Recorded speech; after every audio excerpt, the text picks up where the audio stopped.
आज आपण बघणार आहोत टोमॅटोची चटपटीत आणि टिकाऊ चटणी। अशी चटणी तुम्ही एकदा जर बनवून ठेवली की अगदी 1.5 ते 2 महिने फ्रीज मध्ये स्टोर करून खाऊ शकता। बाजारामध्ये सुद्धा पॅकेट्स किंवा डब्यांमध्ये तुम्हाला अशी ही टोमॅटोची चटणी विकत घेता येते, पण खूप जास्त महाग असते। शिवाय अनहायजेनिक पद्धतीने केमिकल किंवा आर्टिफिशियल रंग घालून ती तयार केली जाते।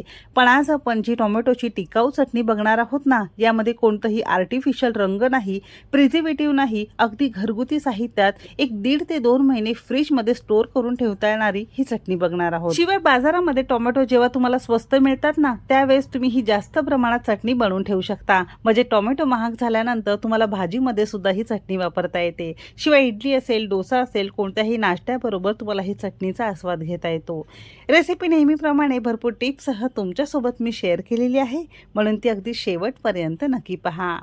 चला तर मग वेळ न घालवता रेसिपीला सुरुवात करूया।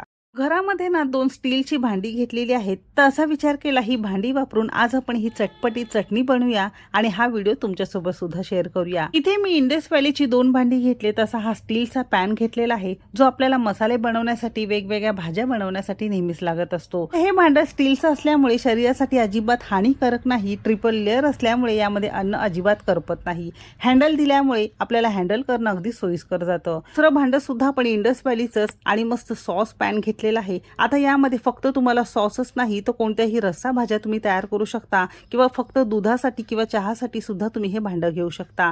याला छान स्टीलचं झाकण दिल्यामुळे तुम्हाला वेगळं कोणतं यावर झाकावं लागत नाही। स्टीलचं भांडं असल्यामुळे आपल्या शरीरासाठी अजिबात हानिकारक नाही, ट्रिपल लेअर असल्यामुळे यामध्ये अन्न करपत नाही। हे तुम्ही फक्त गॅसवरच नाही तर स्टोव्हवर असेल किंवा तुम्ही इंडक्शनवर सुद्धा वापरू शकता, ग्लास टॉपवर वापरू शकता आणि डिश वॉशमध्ये हे तुम्ही स्वच्छ करून घेऊ शकता। ही भांडी तुम्ही एकत्र घेऊ शकता किंवा सेपरेट सुद्धा तुम्ही ही भांडी घेऊ शकता। यांच्याकडे फक्त स्टीलचंच नाही तर आयर्न कास्ट किंवा जे आपण भिड्याचं भांडं म्हणतो ना, ती भांडी सुद्धा यांच्याकडे उपलब्ध आहेत। तर इंडस व्हॅलीची तुम्हाला ही सगळी भांडी विकत घ्यायची असतील तर डिस्क्रिप्शन मध्ये माझा कुकिंग तिकीट मराठीचा कुपन कोड वापरून अगदी 12% सूट घेऊन तुम्ही ही सगळी भांडी विकत घेऊ शकता। घरामध्ये भांडं आल्यानंतर स्वच्छ त्याला धुवून घ्यायचं आणि धुतल्यानंतरच तुम्हाला हे वापरायचं आहे। तर या 2 भांड्यांमध्येच आजची आपण टोमॅटोची चटणी बघणार आहोत। भांड्यामध्ये 1 लिटरभर पाणी घेतलंय, याला झाकण लावायचंय आणि मोठ्या आचेवर पाण्याला छान आपण उकळी आणणार आहोत। आता दुसरीकडे आपण इथे साधारणतः 5-6 मध्यम आकाराचे आणि वजनी म्हणाल तर साधारणतः अर्धा किलो प्रमाणात लालसर छान टोमॅटो घेतलेले आहेत। टोमॅटो असे छान चांगल्या क्वालिटीचे आणि लाल भडक जर तुम्ही निवडून घेतले ना, तर वेगळा कोणताही तुम्हाला रंग यामध्ये घालावा लागत नाही, चटणीला आपसूक मस्त लालसर रंग येतो। टोमॅटो बाजारातून आणल्यानंतर आपण स्वच्छ धुवून घेतलेले आहे आणि नंतर कॉटनच्या कापडावर छान पुसून घेतलेला आहे। दुसरीकडे मिनिटभरातच झाकण लावून ठेवलेल्या पाण्याला सुद्धा छान उकळी आलेली आहे। आता यामध्ये आपण हे सगळे टोमॅटो घालणार आहोत। आता याला झाकण लावायचंय आणि मध्यम आचेवर साधारणतः 4 ते 5 मिनिटं झाकण लावून आपण टोमॅटो शिजत ठेवणार आहोत। आता झाकणाला मस्त छिद्र असल्यामुळे पूर्ण झाकण आपण याला लावलेलं आहे। तुम्ही वेगळ्या कोणत्या भांड्यामध्ये बनवत असाल तर तुम्हाला असं हे अर्धवट लावायचंय, कारण प्रत्येक भांड्याला असं छिद्र नसतं, पटकन उतू जाण्याची शक्यता असते, म्हणून आपल्याला अर्धवट लावायचंय। तर इथे साधारणतः 6 मिनिटं झालेली आहेत। मध्यम आचेवर याला छान आपण उकळून घेतलेलं आहे। बघू शकता असे हे छान खदखदून याला उकळी आलेली दिसत असेल आणि आपसूक टोमॅटोची सालं टोमॅटोपासून वेगळी होतात, म्हणजे टोमॅटो तुमची 5-6 मिनिटात छान शिजून तयार होतात। एका सेपरेट ताटामध्ये काढून घेतलेलं आहे आणि पंख्याखाली थोडंसं कोमट करून घेणार आहोत। खूप गरम असताना टोमॅटोची सालं काढू नका, हाताला चटका लागण्याची भीती असते, म्हणून थोडंसं कोमट झालं की याची सालं आपसूक अशी ही टोमॅटोपासून वेगळी होतात आणि अशी ही पटकन निघतात। इथे आपण फक्त अर्धा किलो टोमॅटोची चटपटी चटणी बनवणार आहोत। तुम्हाला जर जास्त प्रमाणात बनवायचं असेल तर बनवण्याची पद्धत अगदी सारखी आहे, थोडं मोठं भांडं घेऊ शकता। तर बघू शकता अशी ही सगळ्या टोमॅटोची आपण सालं काढून घेतलेली आहेत। आता पटकन कोमट असतानाच पावभाजी मॅशरने किंवा घरातल्या एखाद्या ग्लास किंवा तांब्याने असं हे टोमॅटो आपल्याला मोठ्या मोठ्या तुकड्यांमध्ये मॅश करायचं आहे। अगदीच याचा लगदा करायचा नाही किंवा मिक्सरला अजिबात लावायचं नाही, थोड्याशा मोठ्या मोठ्या तुकड्यांमध्ये असं हे टोमॅटो मॅश करून घेतलं ना, तर खाताना चटणी सुद्धा अगदी मजा येते। थोडं मस्त जेलीप्रमाणे ही चटणी तुम्हाला चवीला लागते। तर अशी ही थोड्या मोठ्या मोठ्या तुकड्यांमध्ये आपण टोमॅटो मस्त मॅश करून घेतलेला आहे। देठाकडचा भाग थोडासा कडक वगैरे वाटत असेल ना, तर तो टाकून दिला तरी सुद्धा चालू शकेल। मॅश करून घेतलेला टोमॅटो पुन्हा याच भांड्यामध्ये काढणार आहोत, पण हे भांडं पुन्हा पण स्वच्छ करून घेतलेलं आहे। यामध्ये 1 थेंबही पाण्याचा अंश नाही, इतकं लक्षात ठेवायचंय। एक 5-6 मिनिटं मोठ्या आचेवर सुरुवातीला टोमॅटोमधलं संपूर्ण पाणी सुकेपर्यंत अगदी तळापासून ढवळत आपण हे छान शिजवून घेणार आहोत.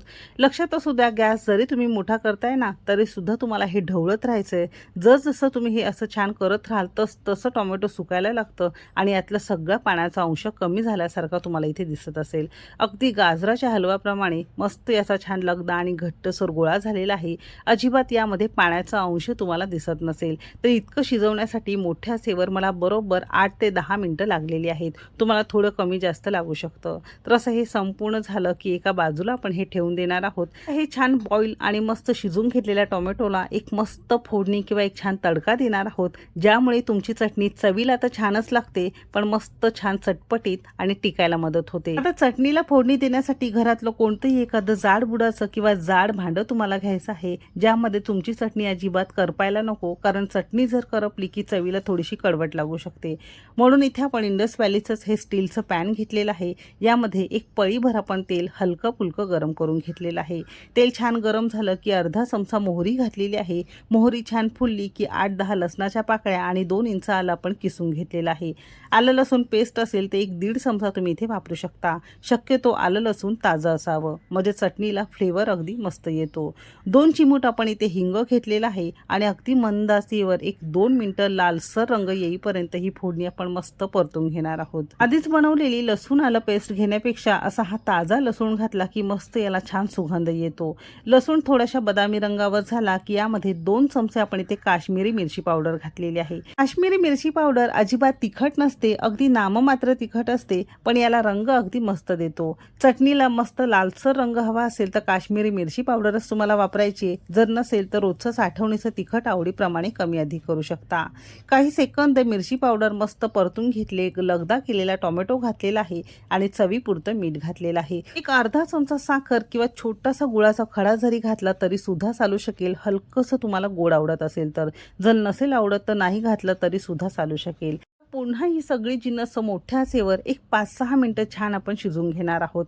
आता जसं तुम्ही उलथानाने वर खाली करत जाल तसं यातलं तेल सगळं रिलीज होतं आणि मस्त रंगाचं आणि मस्त सुगंधाची ही चटणी तुमची खाण्यासाठी तयार होते.